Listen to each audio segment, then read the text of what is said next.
చంద్ర గారికి లొకేషన్ పంపాను, ఇంకా రాలేదేంటి? నిన్న స్వీటీకి రాణి గిఫ్ట్ ఇచ్చింది, కానీ నేనివ్వడం మర్చిపోయాను.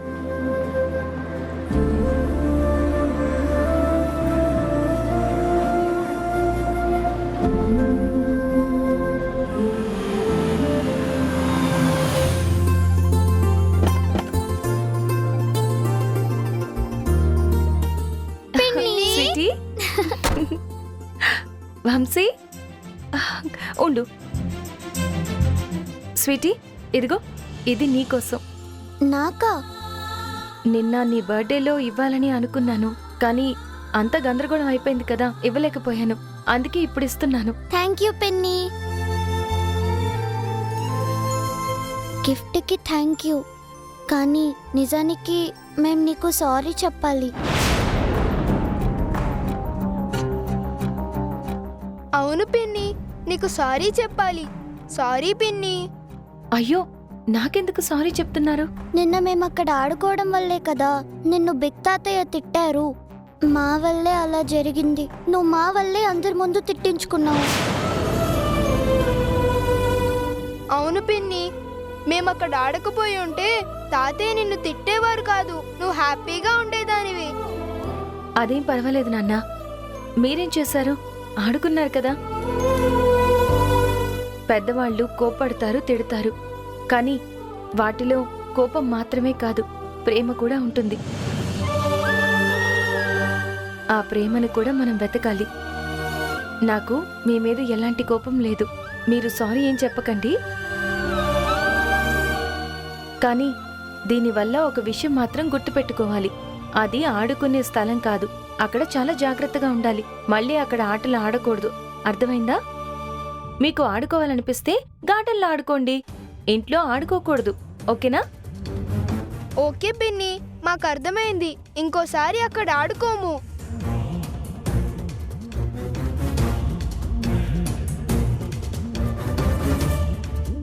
కానీ పిన్ని, మేము అక్కడ ఆడుకోవడం తప్పే, కానీ ఆ ఫోటోకి బాల్ తగిలింది మాత్రం మా వల్ల కాదు.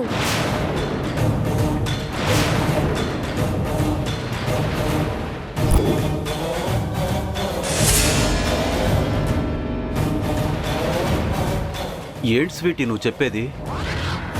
అక్కడ ఆడుకున్నది మీరే కదా, మీరు కాకుండా ఇంకెవరు విసిరారమ్మా? అక్కడ ఆడుకున్నది మేమే, కానీ మేం బాల్తో ఫోటోని కొట్టలేదు ఫ్రెండు. తమ్ముడు కూడా కాదు. మరి ఎవరు స్వీటీ? మేం ఆడుకుంటుంటే ప్రియాంక అక్కడికి వచ్చింది. బాల్ తీసుకొని గట్టిగా ఫోటోకి విసిరింది.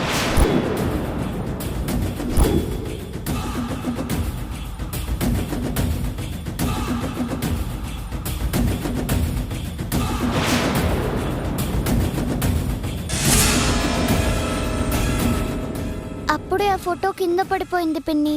ఇందులో మా తప్పేం లేదు. స్వీటీ, ఏంటి నువ్వు చెప్పేది? నిజమా? అవును ఫ్రెండు, ప్రియాంక పిన్నియే అలా చేసింది. ప్రియాంకనా? అవును పిన్ని, అది చెప్పబోతుంటేనే నువ్వు నన్ను చెప్పనివ్వలేదు. చెప్పకుండా నా నోరు మూసేశావు. ప్రియాంక ఎందుకు అలా చేసింది? తప్పు తన వైపు పెట్టుకుని కూడా నిన్ను పిల్లల్ని తిడుతున్నా ఎందుకు సైలెంట్గా ఉంది? ఇదే నిజమైతే విషయం చాలా పెద్దదవుతుంది.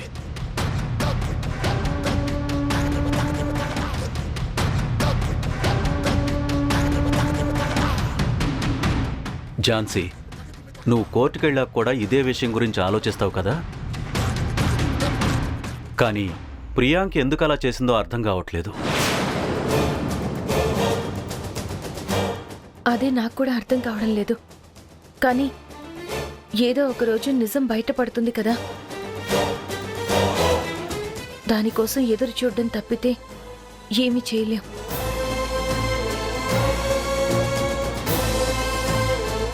సరే ఝాన్సీ, పిల్లలకి స్కూల్ టైం అవుతుంది.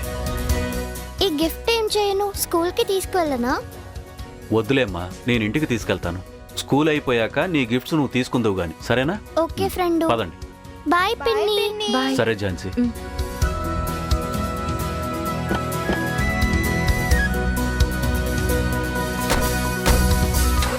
బాయ్ పిన్ని.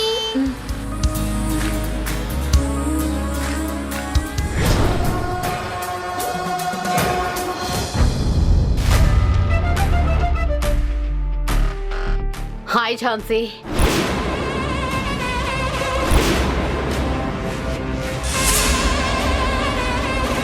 కోర్టుకొచ్చి చాలా రోజులు అవుతున్నట్టుంది. ఎలా ఉన్నావు? బాగున్నావా? ఏంటి ఝాన్సీ అలా చేస్తున్నావు? అడిగేది నిన్నే. బాగున్నావా? బాగున్నాను మేడం. బాగుంటావు ఝాన్సీ, నాకు తెలుసు.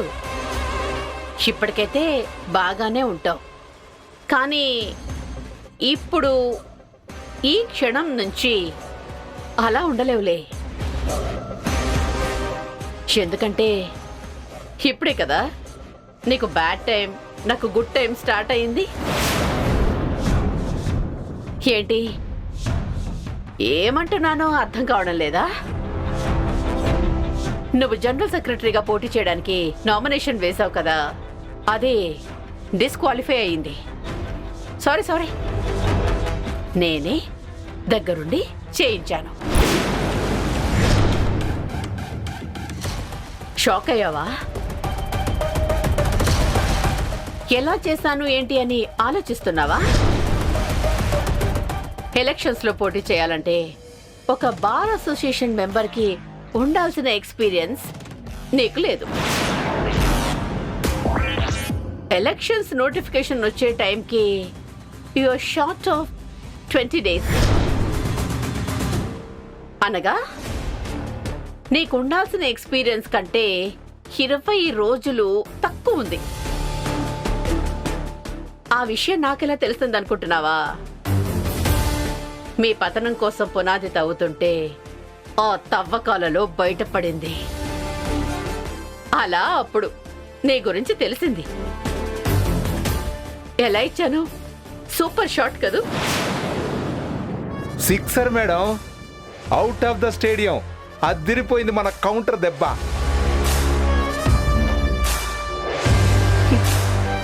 థ్యాంక్ గాడ్, చాలా మంచి పని చేశారు.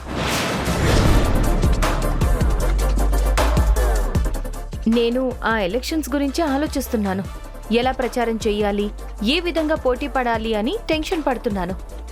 నాకున్న సగ భయం దించేశారు. Thank you so much madam. ఏంటి ఓటమి ఒప్పుకోవడానికి అహం ఇప్పుడు అడ్డొస్తోందా? పర్వాలేదు, నీ క్యారెక్టర్కి ఆ మాత్రం అహం ఉండాలి. కానీ ఎలక్షన్స్ లో పోటీ చేసి ఓడిపోతే అది వేరే. నామినేషనే డిస్క్వాలిఫై అయిపోతే అంతకంటే చీప్ మరొకటి ఉండదు. అవును మేడం, ఇన్ ఎలిజిబుల్ క్యాండిడేట్ అంటారు.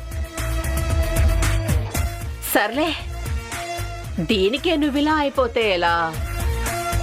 రేపు ఇంకో బాంబు పేలుస్తా.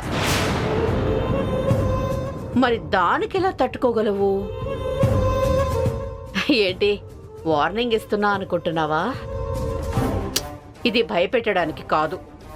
రాబోయే తుఫాన్కి ముందస్తు హెచ్చరికలు జారీ చేస్తారు కదా,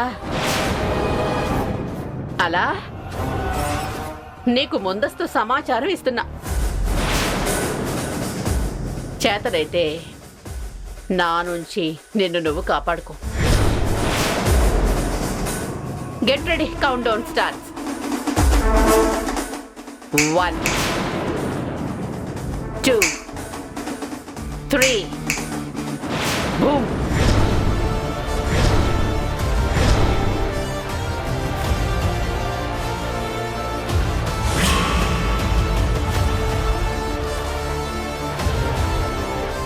మేము ఆడుకుంటుంటే ప్రియాంక అక్కడికి వచ్చింది. బాల్ తీసుకొని గట్టిగా ఫోటోకి విసిరింది. నాకు ప్రియాంక దగ్గరికి వెళ్ళడం ఇష్టం లేదు, కానీ నీ మాట కాదనను. వెళ్ళి ట్రీట్మెంట్ చేయించుకుంటాను.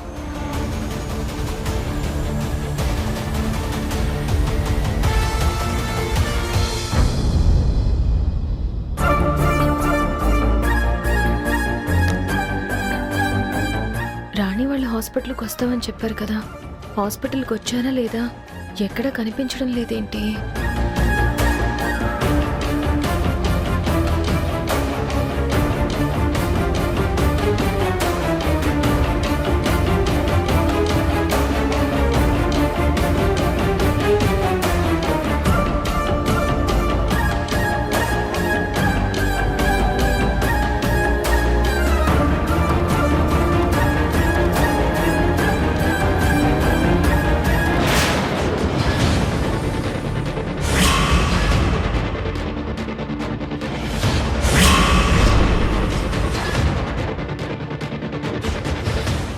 నర్స్, బయటున్న అమ్మాయిని లోపలికి రమ్మని చెప్పు. అలాగే మేడం.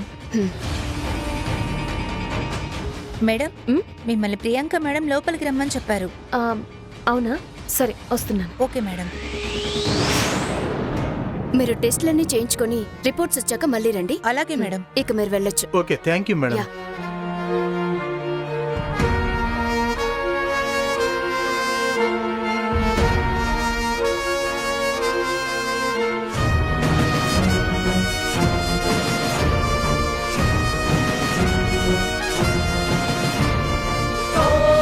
Welcome Jhansi, welcome. కూర్చో, పర్వాలేదు, కూర్చో.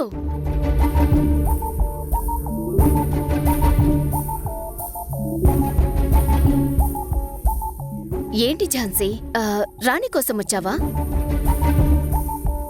ఇప్పుడే టెస్టులు రాసిచ్చాను. ఆ టెస్టుల కోసమే ల్యాబ్కి వెళ్ళింది. ఆ, అలాగా? పిలిపించమంటావా చెప్పు. నువ్వు పిలిపించమంటే పిలిపిస్తాను. ఆ, అయ్యో వద్దు ప్రియాంక. టెస్ట్ల కోసం వెళ్ళారని చెప్పావు కదా, వచ్చేస్తారులే, నేను వెయిట్ చేస్తాను. అవును, అంత కంగారుగా వచ్చావు. రాణి కోసం టెన్షన్ పడుతున్నావా? రాణికేమైనా అవుతుందని భయంగా ఉందా? భయపడకు ఝాన్సీ. నీ దృష్టిలో నేనొక మంచి వ్యక్తిని కాకపోవచ్చు, కానీ ఒక మంచి డాక్టర్ని. నువ్వు నల్లకోటును ఎంత గౌరవంగా చూస్తావో తెల్లకోటును నేను అంతే గౌరవంగా చూస్తాను. వృత్తే దైవం అంటారు కదా, ఇది నా వృత్తి. ఇది నా ప్రొఫెషనల్ లైఫ్, అది పర్సనల్ లైఫ్. ప్రొఫెషన్ని పర్సనల్ లైఫ్కి నేను లింకప్ చేయను. డాక్టర్ వృత్తి అనేది సాయగుణంతో ఉండాలి గాని కక్ష సాధింపులతో కాదు. ఏంటి, నేను మంచి వ్యక్తిని కాకపోవచ్చని ఎందుకన్నానా అని ఆలోచిస్తున్నావా? నిన్న ఫోటోకి ఆ బాల్ విసిరికొట్టి పడిపోయేలా చేసింది నేనే.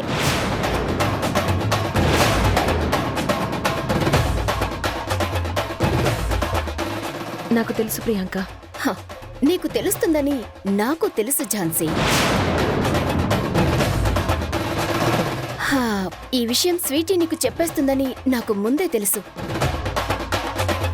అది తెలిసే నువ్వు భయపడుతూ హాస్పిటల్కి పరిగెత్తుకుంటూ వస్తావని నాకు బాగా తెలుసు. ఇన్ని తెలిసి కూడా నువ్వేం చెయ్యలేవని నాకు తెలుసు.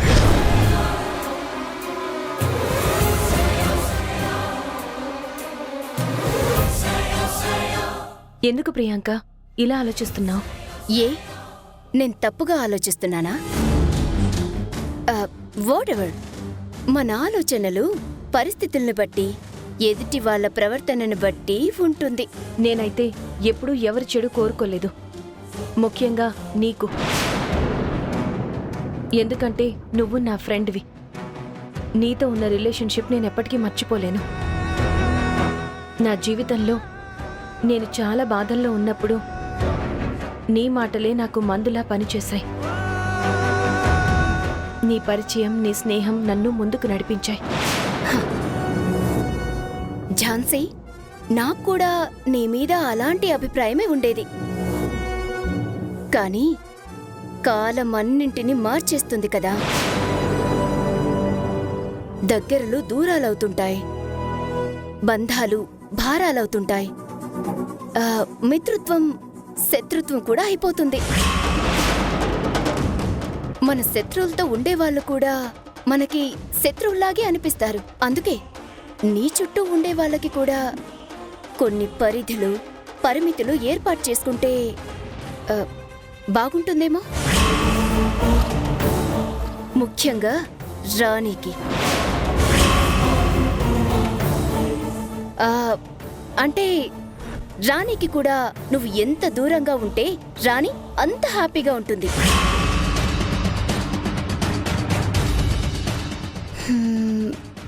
నేను చెప్పేది నీకు అర్థమవుతుందనుకుంటాను. అర్థమవుతుందిలే, నువ్వు లాయర్వి కదా, నువ్వు చాలా తెలివిగలదానివి, బాగా అర్థం చేసుకుంటావు.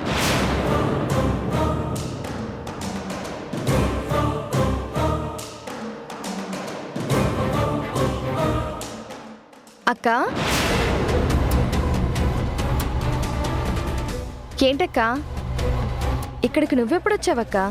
ఇప్పుడే వచ్చింది రాణి. పాపం మీ అక్క చూస్తాను చూడను, సరిగ్గా చెకప్ చేస్తానా లేదా అని చాలా భయపడుతూ వచ్చింది. తనే దగ్గరుండి చూపిద్దామనుకుంది, కానీ తనకి తెలియని విషయమేంటంటే ఆల్రెడీ నేను చెకప్ చేశాను కదా, ఆ విషయమే చెప్తూ ఇంకా నీ అవసరం లేదులే. అదే నువ్విక్కడికి రానవసరం లేదులే ఝాన్సీ అని చెప్తున్నాను. ఈలోగా నువ్వొచ్చేసావు. అవునా అక్క, నా కోసం వచ్చావా? అవును రాణి.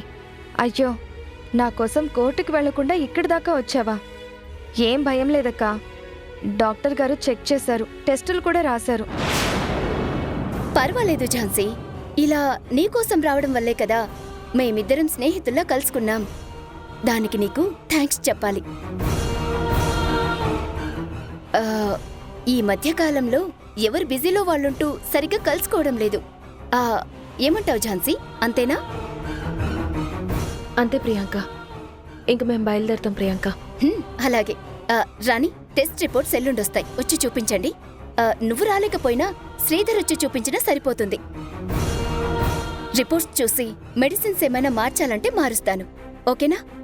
సరే అక్క, వెళ్దామా? సరే.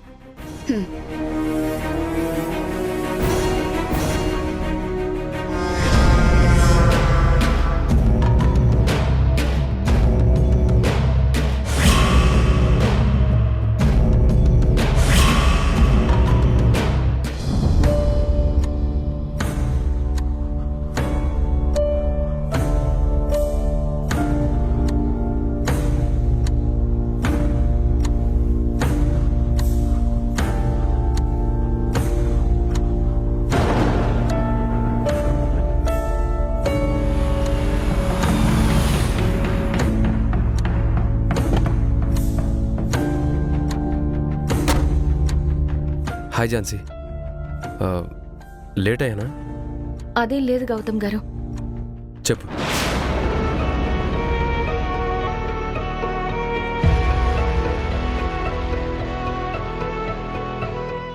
ఏంటి ఝాన్సీ అలా ఉన్నావు? నాతో అయితే నాకు చెప్పాలా? చూస్తుంటే ఏదో చెప్పడానికి ఇబ్బంది పడుతున్నట్టున్నావు. ఏంటి విషయం?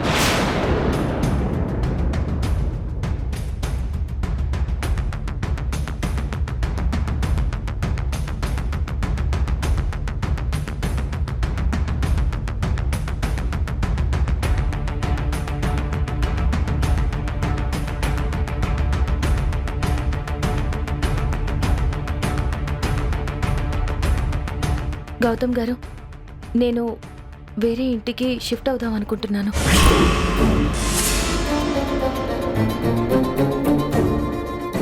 దాని గురించి చెప్పాలని మిమ్మల్ని రమ్మన్నాను. ఎందుకు ఝాన్సీ, ఏమైంది? రాణి వాళ్ళ ఇంట్లో ఉండడానికి ప్రాబ్లం ఏంటి? ఎవరైనా ఏదైనా అన్నారా? చచ్చా, అదేం లేదు గౌతమ్ గారు. అయినా నన్నెవరేమంటారు? కారణం అది కాదు గౌతమ్ గారు. నేనక్కడ ఉండడం వల్ల రాణి వాళ్ళకి ఇబ్బందులు ఎదురవుతున్నాయి. నేనక్కడి నుంచి వెళ్ళిపోతే వాళ్ళు ప్రశాంతంగా ఉంటారు, వాళ్ళకి ఏ సమస్యలు రావు. నువ్వు అక్కడుంటే వాళ్ళకేంటి సమస్య? గౌతమ్ గారు, నన్ను ఆ ఇంట్లో నుంచి పంపించేయాలని ఒకసారి మృణాలిని గారు హౌస్ ఓనర్తో కలిసి డ్రామా ఆడితే అది తెలియక ఎదిరించినందుకు శ్రీధర్ని అక్రమంగా కేసులో ఇరికించారు. తర్వాత ఓనర్ వచ్చి సారీ చెప్పాడు కదా. నువ్వు ఉండడానికి ఏ ప్రాబ్లం లేదన్నారు కదా. అది సరే గౌతమ్ గారు, నిన్న కూడా నా కారణంగా రాణిని కూడా అందరి ముందు దొంగలా చెక్ చేశారు. నేను ఇలాగే ఇంకా అక్కడే ఉంటే నా వల్ల రాణికి పుట్టబోయే బిడ్డకి ప్రమాదం సృష్టించడానికి కూడా ఆలోచించరు. అందుకే నేను వెళ్ళిపోవాలని నిర్ణయించుకున్నాను. అలా వెళ్ళిపోతేనే రాణికి పుట్టబోయే బిడ్డ సంతోషంగా ఉంటారు. ఏమంటున్నావు ఝాన్సీ? నీ వల్ల రాణికి పుట్టబోయే బిడ్డకి ఏమవుతుంది? అసలు ఎందుకని అలా అంటున్నావు? గౌతమ్ గారు, నిన్న స్వీటీ బర్త్డేలో జరిగింది తెలుసు కదా. ఇప్పుడు అదెందుకు? దాని గురించి మర్చిపో. మర్చిపోవడం కాదు గౌతమ్ గారు,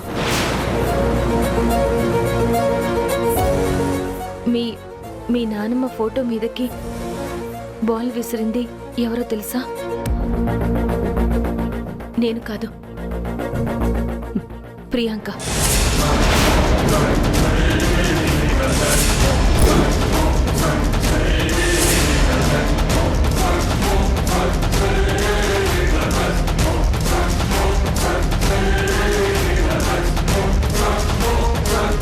నాకు తెలిసి నిన్న బర్త్డే పార్టీలో కూడా కాసుల పేరు కూడా ప్రియాంక ఏమైనా తీసిందేమోనని నాకు అనిపిస్తుంది. నేను మీ అందరికీ ఒక ముఖ్యమైన విషయం చెప్పాలని అనుకుంటున్నాను. ముఖ్యమైన విషయమా? ఏంటది? నేను వేరే ఇంటికి షిఫ్ట్ అవుదామని అనుకుంటున్నాను.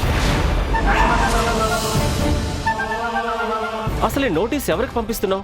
ది గ్రేట్ సోమేశ్వరరావు గారికి. అసలు ఇంతకీ ఏ కారణంతో పంపిస్తున్నావు మృణాల్ని? ఆస్తిలో నాకు కూడా సమాన హక్కు కోసం.